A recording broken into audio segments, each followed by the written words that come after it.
Hey guys, welcome back to another episode of the Altmed podcast about all things to do with alternative medicine. Your host here, Andrew Dowling, and I've got my co-host that I can see in a little thumbnail on the screen, Mitch Kurtz. Evening, Mitch. Hi, thumbnail here reporting. And we're delighted, actually. One of the earliest people that I think we connected with in the industry. It's been a long time coming to have him on the show. He is the one and only, one of the most knowledgeable cannabis doctors from Byron Bay, arguably the mecca for cannabis medicine. It is the founder of Ananda Clinics, Dr. Jamie Rickord. Jamie, thanks so much for joining us. Thank you, Andrew. Thank you, Mitch. That was a great introduction. I like that. He's been practicing. Yeah, we've been looking forward to this for a while. It has been a long time coming, hasn't it? Yeah, Indeed. absolutely. I mean, even thinking about when we first sort of connected with you in early 2020, just how different the landscape is now. I think that was pre the days of flower being widespread. So I don't think we're even talking about that as part of your prescribing practices or anything. So yeah, there's been quite a lot that's happened in the last couple of years. Good point. Yeah. I mean, I say this a lot. It's like watching the world evolve in front of our very eyes. Yeah. Really, because that's what's happened in the last 2 years. It's just changed so much. Absolutely. Last 5 years out of sight. But like you say, when I first opened this clinic, flower was, average and hard to find, and no longer. Yeah, now it's the calling card of most companies. So, but I guess for the for the people watching that tune into our show, it might be good to just take them through a little bit of your background, how you got into cannabis prescribing and the rest, just so everyone can get across it. It's pretty simple. I was a GP for a long time, and not a very happy one. And so some sort of big changes in my life, and one of those points where you really reassess and go, okay, what's making me happy, what's not making me happy, and what can I change? So general practice was one that had to go. So I decided to train as a psychoanalyst, which is nearly finished. And then I thought, well, what else can I do pending that? Which was open Ananda. So that's what led to Ananda. And then it's been 2 years of, I've had more joy in my practice than I thought would be possible as a doctor, actually. But it's been hard work. Yeah. Is it kind of crazy to just hit the reset button and effectively build a general practice, like a GP clinic around the prescribing of what is still an unapproved medicine? Is that I just kind of want to get into the psyche here. When you made that leap, took that leap of faith, did you kind of have a sense that this is just how it is now, but in the future it will be a widely accepted medicine and I'm going to be a bit of an early adopter? What was going through your mind at the time? What was going through my mind at the time? Gosh, I'm not sure it was sensible looking back on it. I've just always been very passionate about this plant. Especially a couple of years ago, we were, the revolution was beginning, plant medicine, whether that was cannabinoid, psilocybin, so a lot of it was being part of that and making change, and did I think about setting up a GP practice? No, I just went out as an independent practitioner, but I didn't really realize how hard it would be. At that point, we could do it. There wasn't really anyone in this region, especially in Byron, and I scratched my head and thought, gosh, well, cannabinoid clinic in Byron, what can go wrong? Fair assumption. Yeah, it was a fair assumption. And it's going great guns now. I'm super busy, and lots of people are well. Some people are well and don't come back anymore because cannabinoids got them better, and they don't use it anymore. So there's that kind of short-term arc, and then that longer-term arc of seeing the long-term change it can bring into people's lives, and then being part of this change. And from initially being someone who ran a cannabis clinic with their nose turned up to being, oh, that's where you want to go if you want to get better and nothing else has worked for you. So being part of that change, which has been really, I mean, there's been so many wonderful things to change in the last couple of years, but I think there are some other things in this industry that are not helping us. We're not changing the story. We're not moving forward, and we're not showing the healing potential of these medicines. And I think that's quite sad, because let's just say there's some stuff going on that could really threaten this movement, I think, yeah. Well, it's still expensive. I mean, it's kind of, I think about from your perspective, I mean, it's more work for you, right? In the sense that if you're a doctor and you want to prescribe, you either have to be an authorized prescriber, or you have to make an individual per patient application to the regulator, the TGA, under the special access scheme. So there's more work there at that part of it. But then there's also more work because the government or the regulator expects, and I'm talking now about the regulator of GPs and their conduct, they almost expect that, well, if you're going to take the prescribing risk of treating someone with an unconventional, unregistered medicine, then it's incumbent upon you to do follow-up appointments. And you just described then how some people come and see you and then they get better. Is there a risk that you're actually supposed to just almost have a consult with them just so you can tick the box that you're still maintaining some sort of level of supervision over their journey? Or is it not really a thing anymore? Gosh, there's so many ways to answer that. I mean, I think a get people feel that they shouldn't have to speak to a doctor. Definitely up north, I'd say. Yeah, it's definitely around here. I mean, lots of people don't need to come here. I think one of the more disappointing sides of it is people wanting to come because they found out that medical grade flower is pretty superior. And that's what they want. And that isn't what this is about. This isn't about people getting flower because it's better than what they can get, or when there's been floods and rain and there isn't any. I'm not here to replace that person, So that's disappointing, really, because, a lot of us didn't risk our careers so that people could get stoned. I didn't anyway, and I'm not interested in it. And I've become very clear about that boundary. There are those out there who are prepared to risk their careers so people can get stoned. And I tell patients where to go if that's what they want to do, because that's not what happens at Ananda. So that's obviously one of those, let's say, risk factors that you're identifying just before for the industry at large. What other things do you see as real threats to the longevity or integrity of the industry? I don't see too many to the longevity and the integrity, because the integrity of the medicine and the physiology and how it works will win through. Once people understand that this is a medicine, but it can't be understood. It requires an integrative approach. You cannot understand it in a reductionist paradigm. Modern medicine is a reductionist paradigm. Everything is boiled down to the system, Lots of things do, I mean, we're talking about it before we started, psilocybin, that's another example. 6 hours of a non-ordinary state cleans up 25 years of depression for some people. So if that's the case, then everything that we're doing is wrong by definition, so our understanding of non-ordinary states, changes in consciousness, and how that can affect people and get them better. And I think THC especially often results in a change in consciousness, and that has a lot of healing potential, as we're discovering across all these medicines.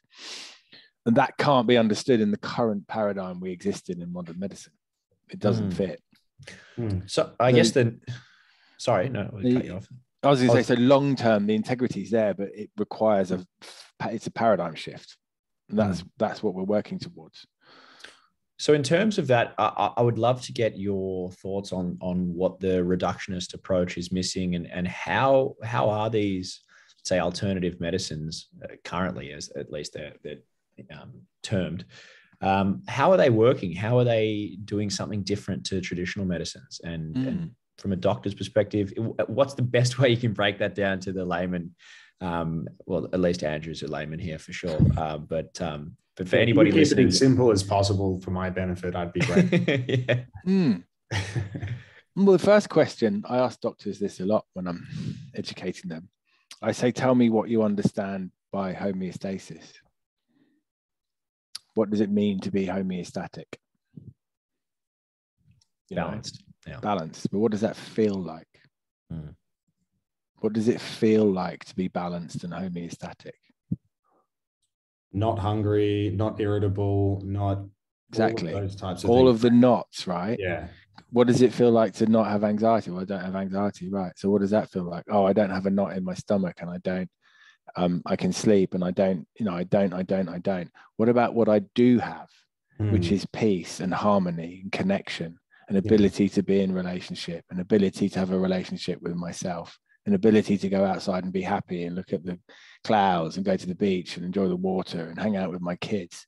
Because we keep talking as a lack of. We don't talk about what you get from being homeostatic. So we give people cannabinoids and say it will take away your pain or take away your anxiety. But what will you get? Well, you'll get a feeling of homeostasis. And what is that? Well, I don't know, is the answer that most of the doctors say. So great. So why are you giving someone a medicine when you don't know what the effect of it is? And the answer is you feel connected, you feel regulated, you feel at peace, you feel the inner and outer are matching. There's this like an ascent through what we might describe as a hierarchy of feeling, where we feel better and better and better and better.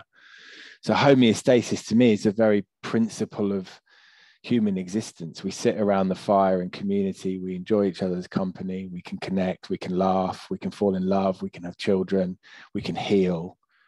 That is what the endocannabinoid system does. And does it confer survival advantage? Yes, because if we're not happy and enjoying each other and having kids and sitting by the fire, and we're not moving on as a race, we're not able to be conscious and have art and have music and have discussions about poets or whatever. That's what makes us human. And so consciousness, which comes from the prefrontal cortex, basically, because that was the last bit to evolve, is just another layer in a machine that needs to be homeostatic in order to keep expanding up into, let's say, the pinnacle of that is a mystical state, oceanic boundlessness, a point where we go beyond subject and object and we're dissolved into something much better. THC can do that, psilocybin can do that, meditation can do that, yoga can do that. So all of these beautiful practices and things that people have developed over many millennia as humans rely on being homeostatic. So that to me is the point of cannabinoid medicine. That's amazing. Because I've never heard it described in such a way where I guess the implications of people being, properly treated in some cases is really a matter of them living out their full human potential. And in the way you described, I want to just unpack one thing you were talking about with the layer of consciousness that sort of sits on top of homeostasis. When we're unhealthy or when we're feeling sick, we have quite a degree of awareness and mindfulness of what we're going through. And it could be, a flu or nearly everyone apparently in this country has had COVID, but you're aware of that. But when you're healthy, I tend to find you're not exactly, I don't reflect on when I'm not sick, thinking about, I'm so healthy today, I feel great, or this, this type of thinking. Is homeostasis something that you think people should be actively mindful of and aware of, or is homeostasis a flow state where everything's balanced and you don't even have to think about it? Well, it's both. I would suggest, but a flow state is a good way to think about it. Say someone's not feeling right. You say to them, how are you feeling? And they say, I'm not myself today. What do they mean by that? Because they are themselves. You are yourself every day. That's who you are. But some days we're not ourselves, you know. And you think about people who have pain, chronic pain, they become their pain. They become identified with their pain. Their pain infiltrates every aspect of their life. So there is no self. There's no expansive, joyful self that can connect with their kids and get on with work and just flow through life. It's a breakdown in their sense of being. So when you think about that homeostasis, the more homeostatic we become, the more this organism starts to sing. And then the peak of that would be a mystical experience where mind, brain, and body processes are completely unified. And we've gone beyond, you know, dualistic thinking, for instance. But that's fleeting. That's enlightenment, or an artificially induced state. And then there's disintegrating all the way down to the bottom when you're being chased by a lion. You know, and there's no self in that. There's no sense of who I am or connection. I'm just trying to not be eaten. You know. And then when that lion catches you, we go into this sort of depersonalization and derealization, and that comes because we secrete opioids. So there's a shutdown response. Mu and kappa opioids get released in the brain as an anesthetic because it's not cool to be eaten by a lion, right? So you want to dissociate from your environment. There's some very cool data and studies coming out where they look at the fear cascade and how when we go into dissociation, fight or flight, stress, dissociate, lion, childhood trauma, whatever, that's mediated by the opioid system. And then bringing us back down to zero is being mediated by the endocannabinoid system. So that's constantly trying to return us to that state of homeostasis, which is sitting by the fire, relaxing, able to regulate, able to heal, able to connect. So the two plants, the two systems, forget about the plants, work in opposition. So we're constantly being stressed as humans. We have to be. And then when a stress response is maintained beyond adaptive, it becomes maladaptive, and that starts to cause disease and trauma, et cetera, et cetera. So the returning of homeostasis to the system is the most important part of getting people to heal. So all those patients who stopped using cannabis because they got better, I'm not sure it was the cannabis that got them better. It was the cannabinoids that put them into a homeostatic state. And then from there, their body can start to heal because they're not being chased by lions and tigers. They're sitting by the fire with their family. So we're talking about distinct ways of being. And that's what I'm observing more and more and more with how I prescribe. I just kind of have a basic recipe for everyone that isn't designed to treat a disease. It's designed to engage their endocannabinoid system. And then, oh, wow, it's like, great, you're back, carry on. And that's actually the name of your clinic, Ananda, comes from, sorry, I'll prompt you if I may. Can you talk to us about, because I take great joy when I talk to people who are, you know, very skeptical about cannabis, you know, who have been sold a lot of the war on drugs propaganda and have a stigma towards it. When I tell them that their body naturally produces cannabinoids, that tends to piss a lot of people off, actually. But can you maybe talk to us about the role of anandamide? Sure. Yeah. Well, anandamide is our primary endocannabinoid, excuse me, which is why I wanted to call the clinic Ananda, because it's referencing what I'm about to talk about and have been, the phenomenology of homeostatic states. But it's also about the endocannabinoid system.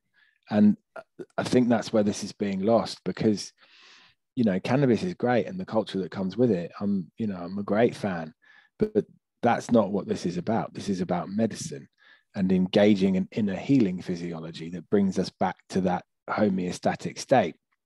And the primary way that's done is through anandamide.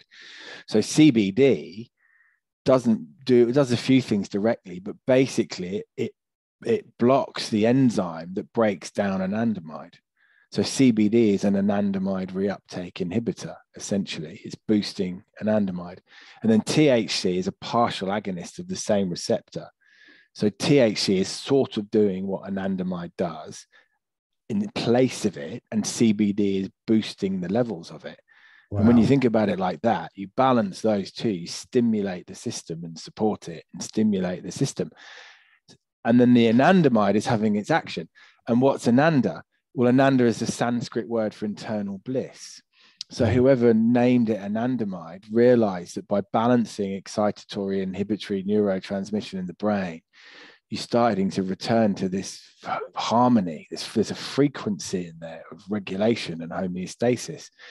And if you look into the Ananda states, the Hindu practices, you know, epistemological, ontological perspectives are a deep embodied sense of self, loss of subject object, harmony between inner and outer, a locus of something that within which we can find bliss, whether that's our children, you know, some God or Brahman. And it's an ascent, you would say, in a hierarchy of feeling. So we get to a meditative state where we are regulated within and without. And that's the point I make to my patients, that possibly there is some research, there's some guys doing some research already. Some guys it's not the best study, but basically they're starting to prove that anandamide levels get boosted by meditation. They get boosted by exercise. So all the things that make us feel good is due to the endocannabinoid system and anandamide stimulation. A couple of studies have looked at ayahuasca and they found that anandamide levels are going up.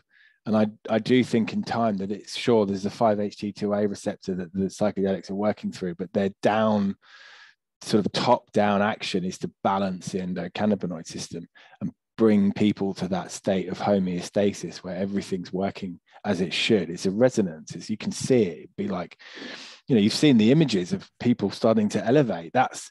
They're extreme examples, but that's what happens when we start to really flow and function inside. So I kind of think that's the physiology. And getting stoned, you know, it's a bit like, oh, actually, I don't know. I think kind of overdosing maybe on the THC, because there's a point where you get the dose right, where it's really can be almost transcendental for people. And then they go too far and they don't enjoy it. They get anxious. So there's a lot in here of actually balancing these receptors and balancing these internal processes, and then talking to people, connecting with them, making them feel safe, making them feel that they're doing the right thing, knowing what to look for. And then within there, something turns on. And when it turns on, they move forward. Are you finding that it pretty much all, like, mostly boils down to those two cannabinoids, THC and CBD, or are there other factors in cannabis that you're looking for as a prescriber? Yeah, for sure. There's flavors, you know. Basically, it's CBD. Excuse me, CBD and THC. But you think about the terpenes in flowers and why different flowers have different effects in different people. Certainly there's that's very much part of it. I actually think THC is it's really important, but not in big doses. That's how I see it. And I think it would be interesting to have lots of CBD flowers with different terpenoid profiles, so that people are vaping terpenes basically rather than vaping THC with terpenes. And I think, you know, I'd love to get into some recipes where you've got a background THC, CBD, and then you're vaping terpenes and CBD flowers, and that will then start turning on different receptors as well, you know. That's very interesting. And also the other minor cannabinoids, like, there's still limited research on a lot of them as we're still emerging through. But, you know, have you played with any of that yet, or done much kind of? Not so much. No. Okay. It's hard to know with the products. I mean, like, so the full spectrum isolate argument, I'm kind of, you know, I see a lot of people do really well with an isolate, really, really, really well with an isolate. Now, sure, they're vaping a flower and they might have a THC oil. So there's more broad spectrum things coming in, but it doesn't necessarily have to be in the CBD. It can come through the flower or an oil if it's being reconstituted. So this is the beauty of it, that we haven't even really begun to get into, you know. So maybe it would be very interesting to take, you know, say a prospective patient is thinking about going to see a doctor and maybe they want to come to Ananda Clinics. What would a typical first consult look like if they came in to see? Like, what kinds of questions? What do they need to consider? What are they likely to get as a starting, suite of products? I'd be very, very curious. I think there's a lot of people that would be interested to know that experience. Good question. It's as complicated as the people that come through, to be honest. Sure. It's very bespoke. We do know that, but in terms of I'm very strict about qualification. Okay. Very strict. And when you say that, you mean? You tick the boxes and you say the right things. And if I'm not happy or we're not happy, then we don't ask for a referral from everyone anymore. But I've got a fairly well-designed onboarding process, and it's fairly obvious where people are coming from. So you've got that finely tuned bullshit-ometer. Basically. Yeah, well, okay. About 5,000 or 6,000 patients is finely tuned. Yeah, gotcha. Northern New South Wales bullshitometer. I should sell them. Yeah, fair enough. Okay, so what does the ideal candidate look like, and then what are they likely to expect? There's no such thing as an ideal candidate. I don't think a sick person is an ideal candidate. But what does frustrate me more and more is when people come in because they want to get stoned. So they're not interested in, they just want to come and get their cannabis legally, and their requests like 2-3 ounces a month or whatever it is bonkers. It's like, mate, I'm a doctor and it's an essay. It's just not going to fly. You know what I mean? But then they really do slot in that using 2 grams a day is good for them, and that's their medicine. And it's like, just sorry, that's not good for you, and that's not your medicine. Maybe for some people, but 2 grams a day, really? Like, so who does qualify? Who does qualify? Obviously people who are sick, but what are the first line treatments? Yeah. Okay. So somebody who's tried, some type of painkiller, it hasn't worked, or they've been severely ill as a side effect, something like that. Yeah. Okay. Yeah. I've had patients approved by the TGA who maybe wouldn't be a typical, they're a bit outside the box, for instance, but we asked and it was all good. But I'm a big believer in oil, basically. So I'm stimulating receptors. I'm engaging that physiology. And you don't do that by doing this all day with doses of THC, up and down, up and down, up and down, up and down. You need to create a steady state. You need to have those receptors with molecules on them. So CBD does its thing, but I also think CBD, like, we know it modulates the response of THC, so it limits the psychoactivity, but I just think as well it locks it in. So you find those balanced oils get this, it's like catching a trade wind in the med. It just, and they go for hours and it's just stable. You take the CBD out and it gets a bit wobbly and a bit up and down. So the CBD is also, I think, locking that THC into that receptor and then reducing the psychoactivity. And then you just get this nice, long, sustained effect from it, basically. So it's just manipulating those molecules and then adding in the flower for when it's needed. But if and I'm not talking about, no problems with people using it recreationally. I hope it happens one day. But medically, THC especially, it can be a potent molecule and drug of transformation and health, but it can also just put people in an emotional lay-by. They're just not facing any of the stuff in their life. That's more difficult to deal with. But I think that's what I find most frustrating, that, I believe cannabinoid medicine is as radical as psilocybin and MDMA and psychedelics in how it approaches people and the profound effects it can have and why it does that. And taking LSD at a festival has got nothing to do with psychedelic assisted therapy, and using cannabis recreationally has got nothing to do with the proper application of it as a medicine. They're distinct. Yeah.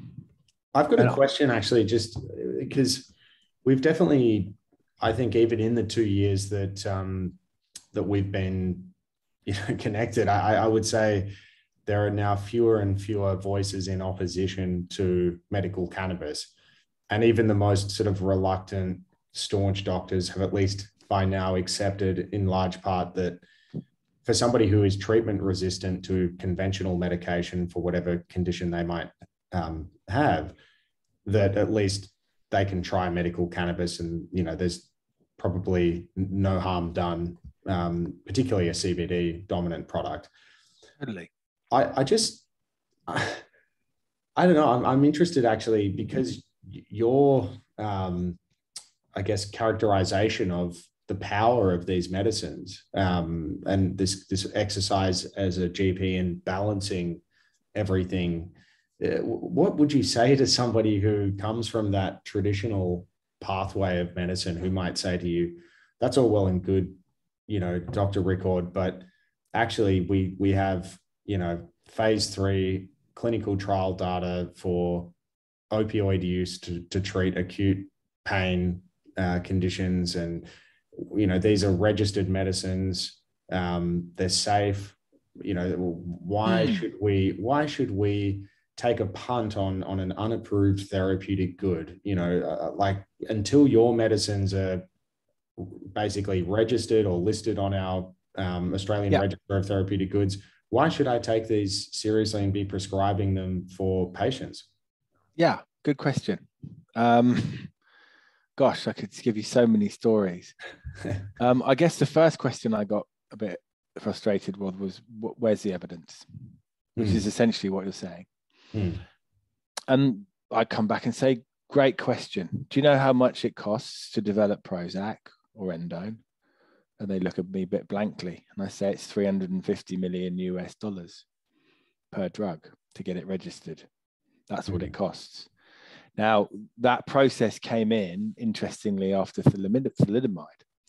And they had to devise a process to protect the public from drugs, pharmaceutical drugs, doctors' prescriptions. As an aside, how did all medicine begin? It began with people trying things on people. The volatiles, the anesthetics that are used in anesthesia, you wouldn't get them on the market now because they wouldn't go through the trials, plus they don't know how it works.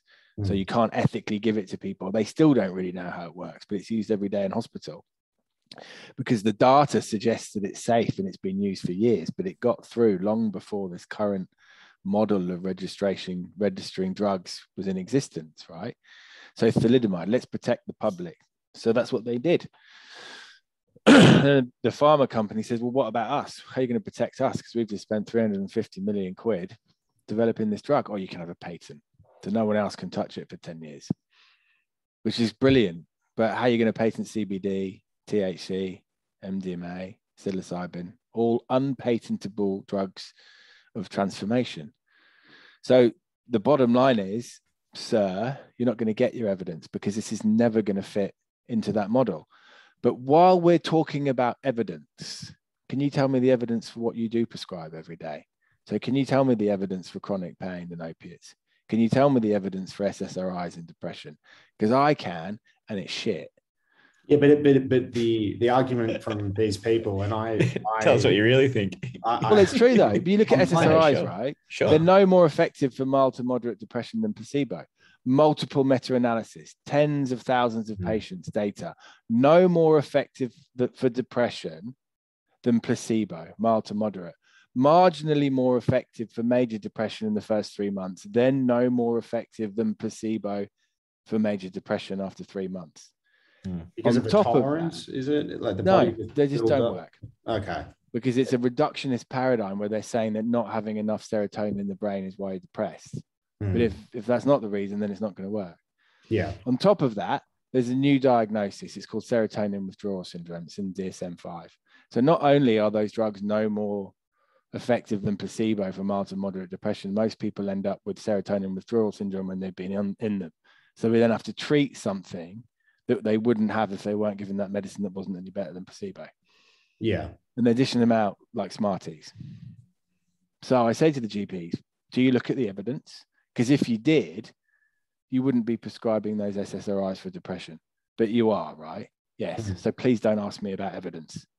Yeah. Please don't do it. Because until you follow the evidence of the system that you're currently working in, you can't tell me that I'm not following the evidence. And there is evidence, and there's lots of trials, and there's lots of data, and there's lots of science around the ECS. But no, we haven't got phase 3 trials yet.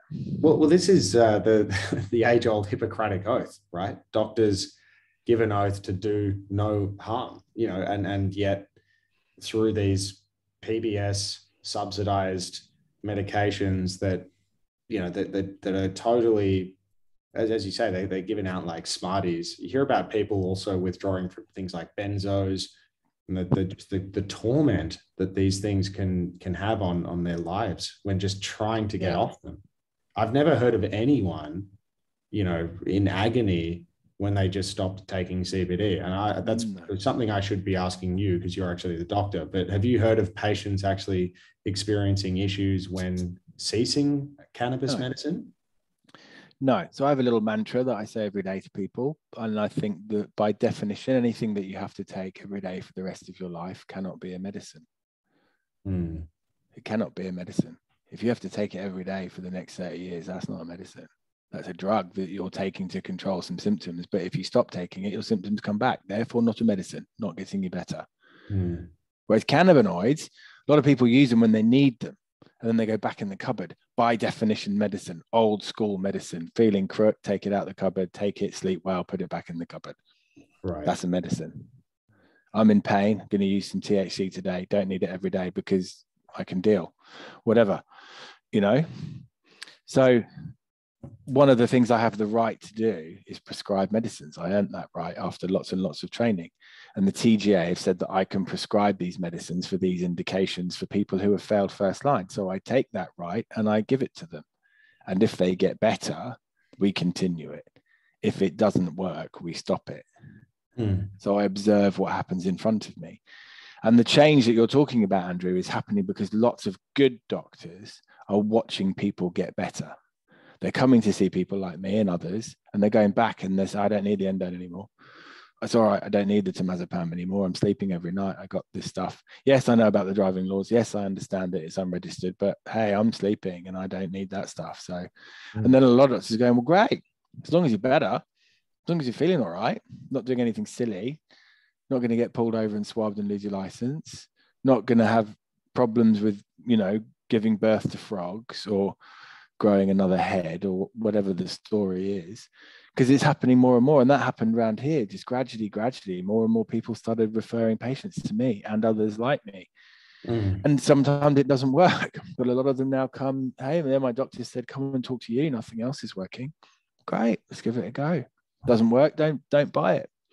What do you think about people who, and I understand the current system in Australia doesn't really cater to the people I'm about to describe, but they're people who, you know, they want something for their well-being, you know, akin to taking a supplement or a vitamin or even a glass of red wine, you know, here and there in moderation. You know, if we think about this Sanskrit word Ananda, meaning joy, bliss, delight, is there any, how do you feel about people who might come to you and they say, look, I'll be honest with you, doc, I'm not sick, but I want access to CBD oil for my own well-being so that I can have it with my daily magnesium and, you know, vitamin B and D and everything. What do you say to those people? Well, I can't prescribe it under those conditions. That's as simple as that. Which is sad. But if we go back to where we started, right, the phenomenology of homeostatic states, all the stuff you guys said, which is the question, what does it feel like when you're not anxious? Oh, I don't have this feeling in my stomach and I don't have a dry mouth and I don't. But what about what you do have? Oh, I'm, you know, well, I feel connected and I'm in love and I'm happy and I can go for a surf and I enjoy my job and I've got peace and harmony in my life. So my argument would then be that anyone who does not exist in a homeostatic state should be entitled to use cannabinoids. So does that mean that what happens to people who are in a homeostatic state? Well, they don't need them. But is there any harm in having, or it's no fruitless? No, it's not fruitless at all. It can elevate them further. But we're talking about sickness to wellness, as opposed to, you know, lots of people might go to the jungle and drink certain concoctions because they're chasing, you know, a journey, and also, you know, mystical state. But so they're not going to treat depression. They're going because they want tripping balls in a Malacca, right? That's true. That's what they're doing. Now, there's nothing wrong with that if you want to do it, but it's very different to treating depression or trauma or anxiety. Sure. But I think it's a continuum, and that's what I'm saying. I think that we're all humans on a very complicated planet that's just been through an absolute shitstorm for the last 2.5 years. Everyone could benefit from a bit of mystical, you know. Everyone could, and everyone could benefit from some homeostasis. They'll come back with a few lessons about things they're doing wrong, and maybe they're being a bit of a dick sometimes, and how they can improve their relationships with their kids and their work partners. So it's promoting that I see as the narrative, helping people be better versions of themselves. And often there's a lot of highly functional people out there, you know, who've got trauma, who've got relationship problems at home, you know, who walk around hating themselves half the time and not enjoying their life. Now they're not sick. They might not be on a medication, but they walk around with what I would call a disorder of self. They're not really happy in their own skin, but they don't need to be medicated. So that is an illness, right? I mean, here's another good example. You go down the beach on Saturday night. If they shut the bar, does everyone start chatting and dancing? No. They all need a few beers to start chatting and dancing. So what does the beer do? Well, the beer treats anxiety, because if they can't get down and dance and hang out and have a really good time and connect without beer, by definition, there's something in the way. The people are using alcohol to treat social anxiety. They get home from work and they need to de-stress. So they have a few beers just to de-stress, right? What does the endocannabinoid system do? It de-stresses us. It's the de-stress physiology. You're in a state, and the cannabinoids bring you down. But we let them use beer. So, you know, to de-stress, the medicine of de-stressing and becoming homeostatic. So that's how I would frame it. That's how I would approach it. I am, though, picturing a scene with people having, let's say, THC and then trying to dance, and it's not a pretty picture in my head, at least. No. Though they might have their inhibitions lowered. No. You know, it's definitely a start. Well, you could say the same thing about alcohol. One thing I am curious to unpack a little bit further, though, you know, talking about, you were saying that anything you need to take day in, day out is not really a medicine. How does that sit? You know, what's the difference between, let's say, cannabis and psilocybin, for example? And that, do you see people not having to take cannabis every day after a while, or are there people that do need to have it for prolonged periods of time? Because my understanding to date is that something like psilocybin or MDMA, and for certain conditions, PTSD, etc., depression, it has the propensity to be curative more quickly, let's say, than something like cannabis, depending on a lot of factors. But yeah, really curious to unpack your perspective on some of the more Schedule 9 alternatives that that aren't widely available yet. That's a really good question. I like it. Where to even begin with that? Gosh. I actually think cannabis does have the potential to be just as transformative. I just think we're not doing it right yet. Okay. Yeah.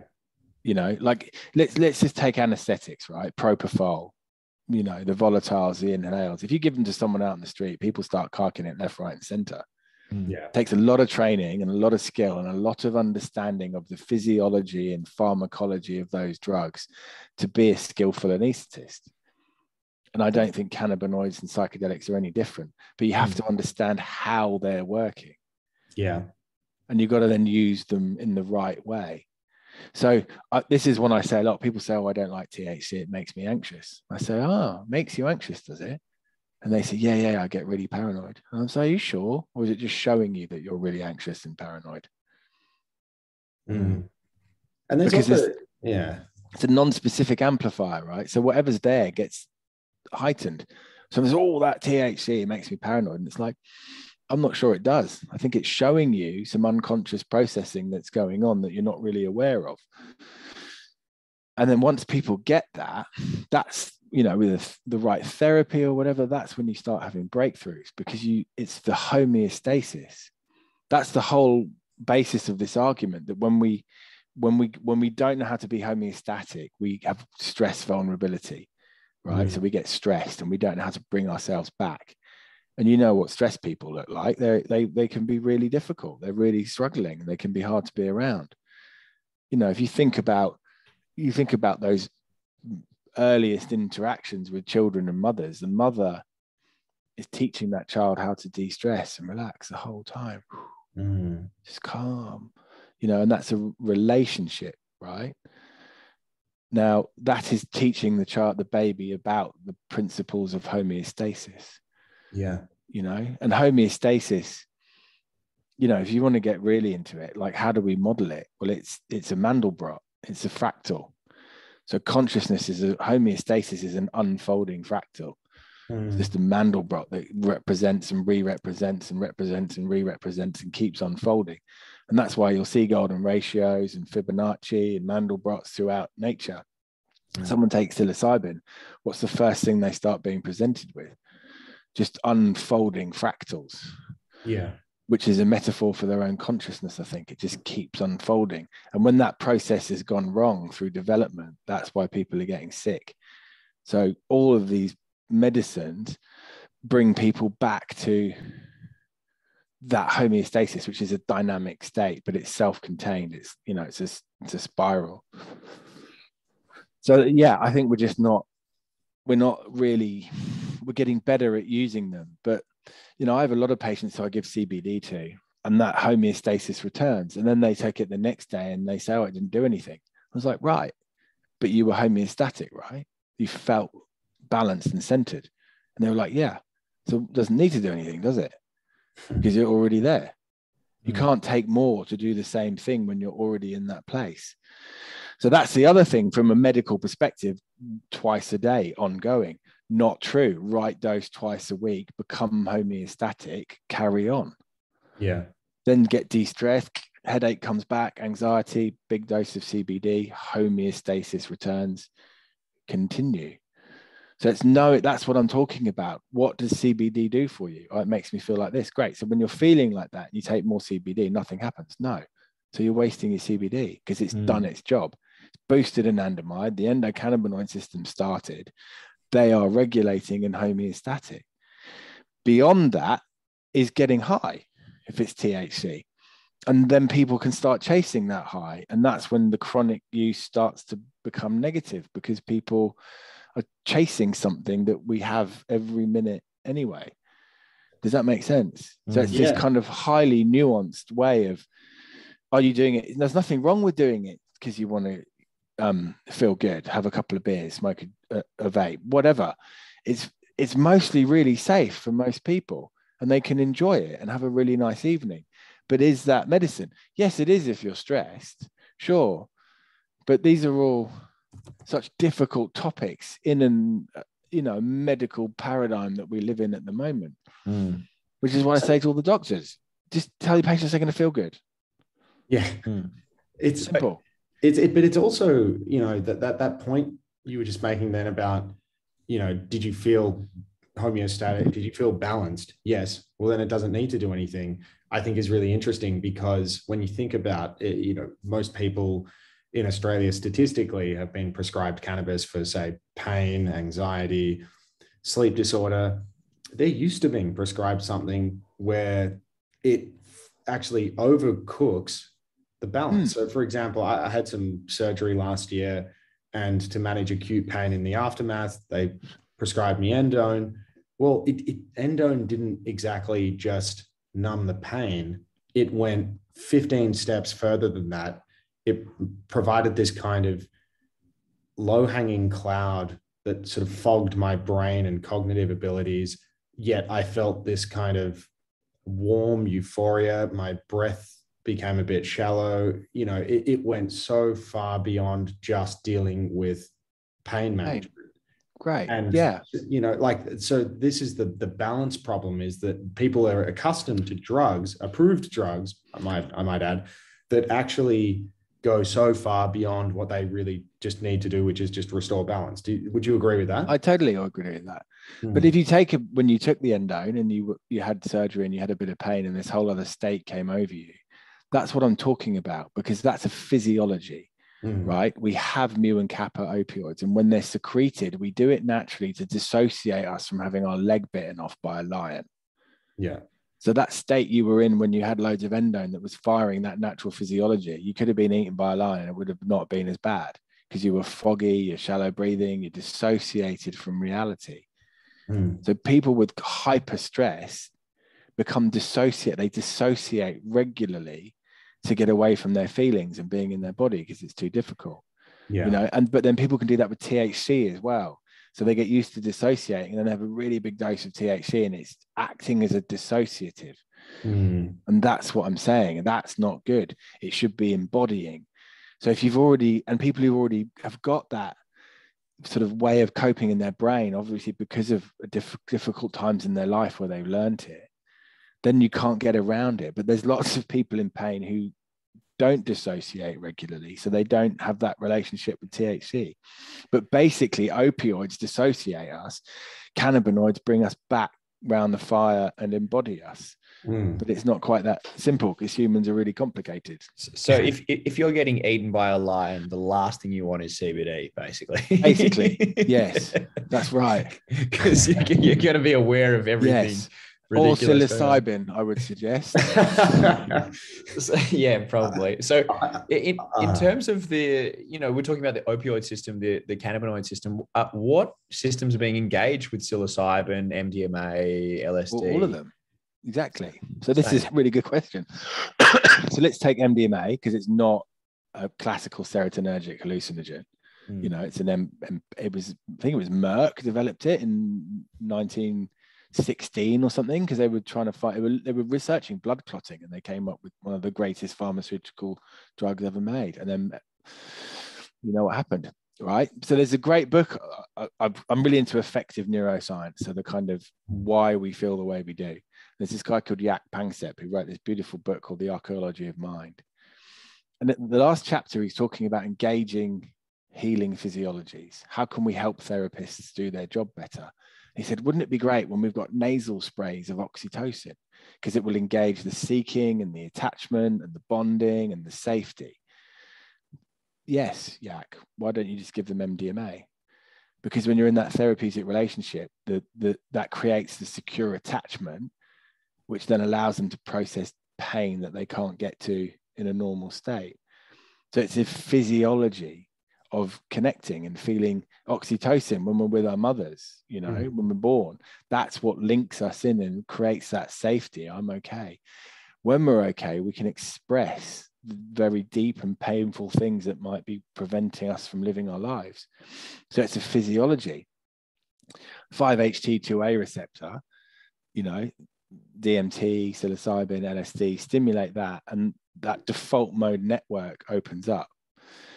Now, physiologically, as adults, we live in what you call a secondary consciousness. So we're quite restricted, and then when that opens up, it's a primary state of consciousness, which is more childlike. So when you use one of these psychedelics, that whole brain connectivity opens up. And then all that stuff that's been stuck can start to be re-experienced and come through. So if people have got traumas, or, there's a lot of interesting data that shows that default mode networks are not properly formed in people who have had complex trauma. So there's something going wrong with the formation of that network.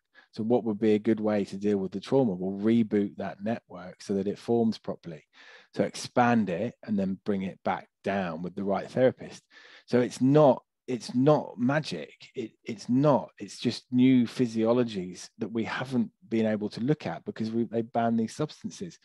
And if you go and talk to a shaman in Peru, they'll have their kind of ontological understanding of how those medicines bring about transformation. And it looks very different to our Western view. But all we're doing now is working out the physiology of these healing systems that we're then engaging. Basically. No, that's amazing, Jamie. I was just thinking about, because the discussion, I know a lot of people that might listen to us will have seen, I guess, where psychedelic medicine is up to in this country. It's still, unfortunately, being treated as a Schedule 9, which means it has to really, it's only in the territory of clinical trials at the moment for people with PTSD and depression. They are starting, though. Yeah, which is exactly. Which is great. People are, the research, Monash, WA, Edith Cowan, Sydney. Yes. It's beginning.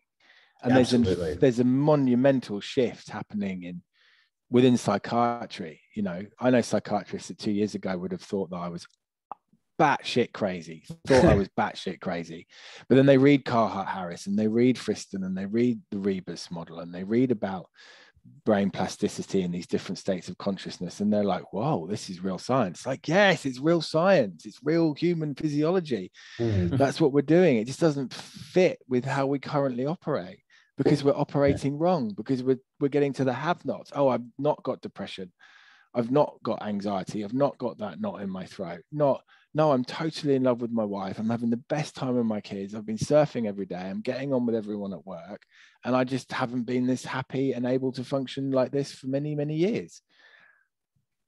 Now, the question is, from my perspective, given that the whole conversation at the moment looks at psychedelic medicine being dosed under medical supervision, you know, this kind of psycho supervised trip that people will have. I'm curious on your thoughts. Do you think in the future, if we were to get past that point, you describe medicine as something that you need temporarily from the shelf, that people could actually go into their cupboard and microdose MDMA, you know, say for example, to you know, and to would there ever be scope for people to do these types of to self-dose with psilocybin in future, or do you think that's just dangerous because of the power of these substances? Oh, wow, that's a big one. So microdosing, I don't think we'll be microdosing MD. Psilocybin, LSD, maybe. It's going to take a long time. It'll have to go through studies and then formulated in a way that people can't extract it. But then again, they're not drugs of addiction. You know, I've never had a patient come in and say, doc, I just can't stop taking magic mushrooms. Yeah. You know? I just can't get off the acid, doc. I can't do it. It's never happened to any doctor in the world. That's just not possible, you know? So, but that's microdosing. That will come. Macrodosing. I mean, it's interesting if you look at the US, which is the Wild West, but Field Trip are now doing remote psychedelic therapy with ketamine. Wow. Yeah. So they get sent to you and your guides online. Yeah. Was that website again? Sorry. Field Trip, they're called. Okay. Field Trip. Yeah. Good question. I actually think the therapy is really, really important. I think the integration of what happens is really, really important. MDMA is probably a very interactive, if you look at how MAPS do it, it's far more interactive than psilocybin, which is headphones and eye shades, you know. But I think this is where the danger lies, because of the length of those experiences, it's going to cost a lot of money to pay people to sit there. So businesses don't want to pay people to sit there. So how do you do that? Well, you don't have them sitting there, or you shorten the experience. And that's where the research is going to go. And that's where Glaxo and Pfizer are going to get in, because they'll have a patentable compound that only lasts for 2 hours, right? Patented.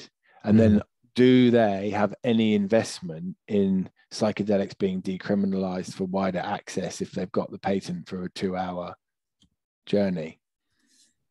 Yeah, well, that's, I mean, I can see them doing that, but whether or not you have because there's something so profound about taking psychedelics where you kind of lock in for the trip, you know, you kind of accept the fact that I'm here to explore for the next 6-12 hours, depending on how much you've had, you know, so again, though, it's different situations, isn't it? Because at the moment we still do ECT for people who are very depressed.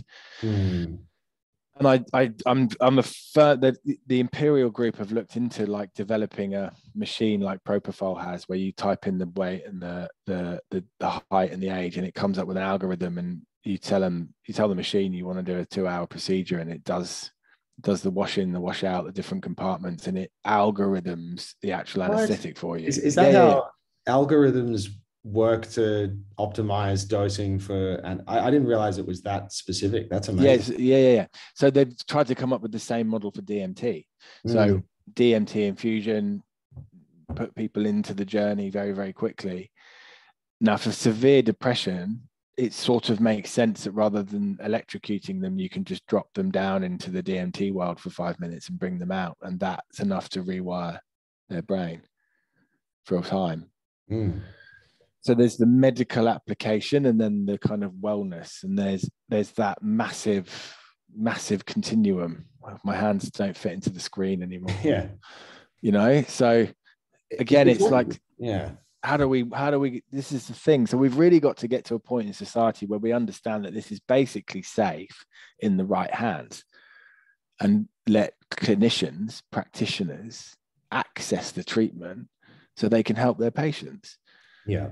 Yeah, I think there's a lot of people that still see, especially, I mean, you know, there's enough people out there that still think cannabis is taboo and stoner culture and hippie culture at the 60s, blah, blah, blah. But, you know, if I were to say, and you know, even my parents, for example, are very open to cannabis and, you know, those medicines. But if I were to say to them, oh, you should look at, you know, MDMA for treating PTSD or something like that, they'd just be like, are you serious? Like that's they could getting their head. I think that's another level of stigma. It's the next bridge. Yeah, it's the next. But I think over time that will come down. I think that just similarly to cannabis, but you know, I think you might be able to do group therapy with them one day. Exactly. You're all that's taking what happened. MDMA.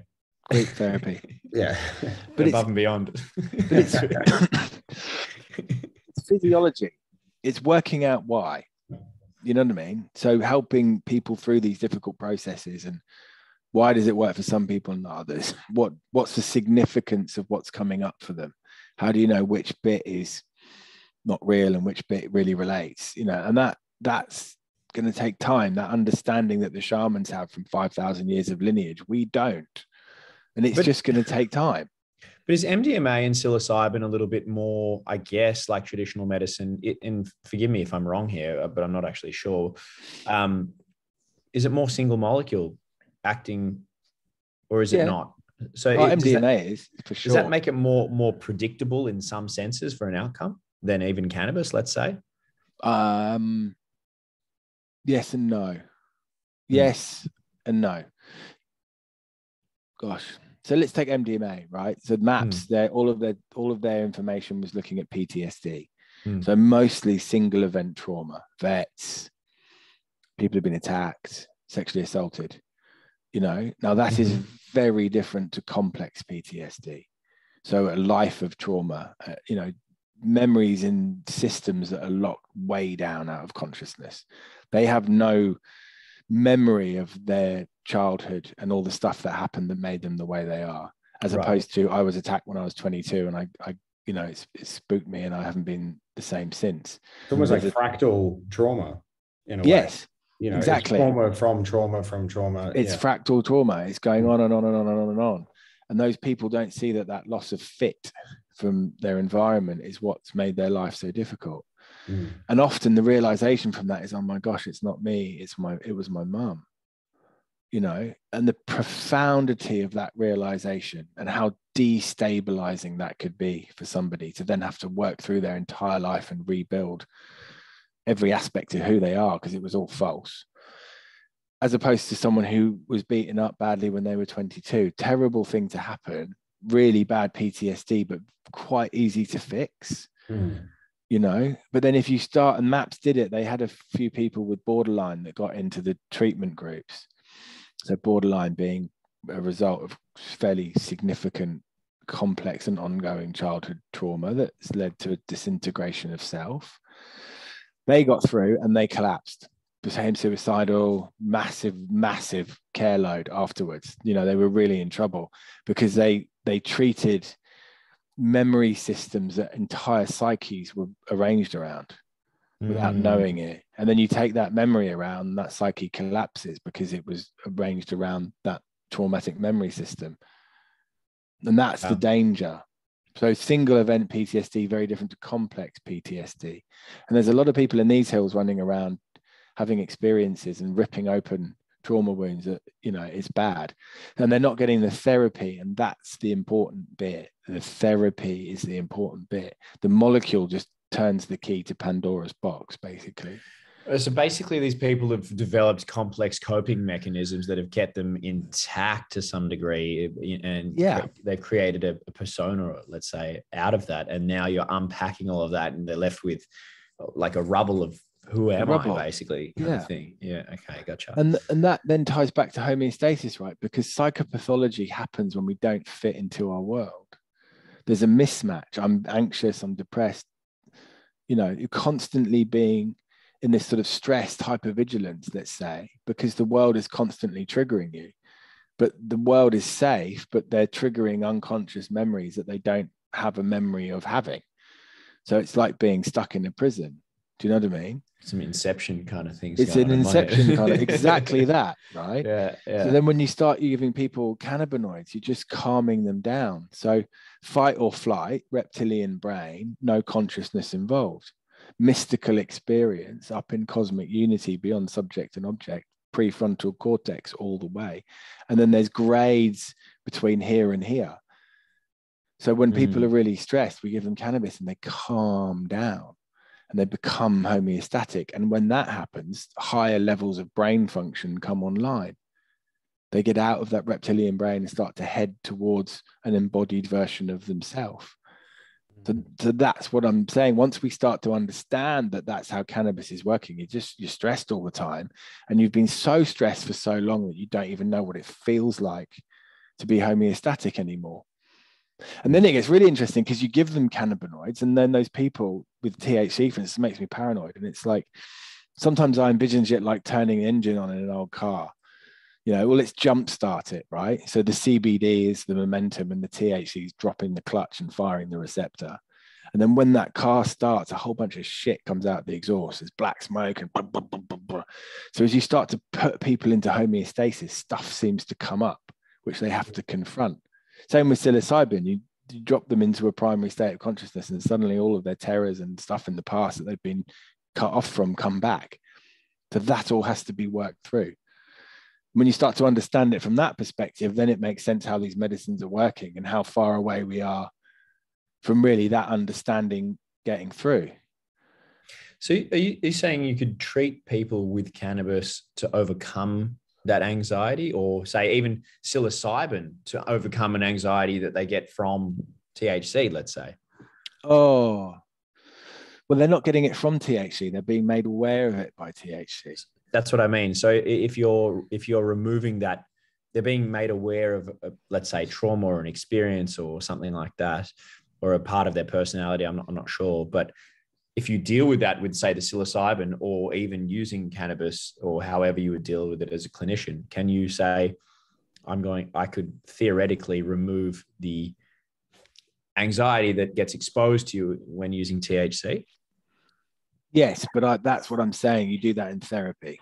You have to start getting into the feeling of what does paranoid feel like? Well, it feels like no one likes me, feels like everyone hates me, feels like people are talking about me and out to get me, and then you inquire, and what was your childhood like? Oh yeah, it was pretty grim. And you get into some deep, difficult stuff that this state of mind has been there their whole life, but they suppress it to exist, but they're anxious. They're not free-flowing human beings, So then potentially THC just expands their perspective a little bit.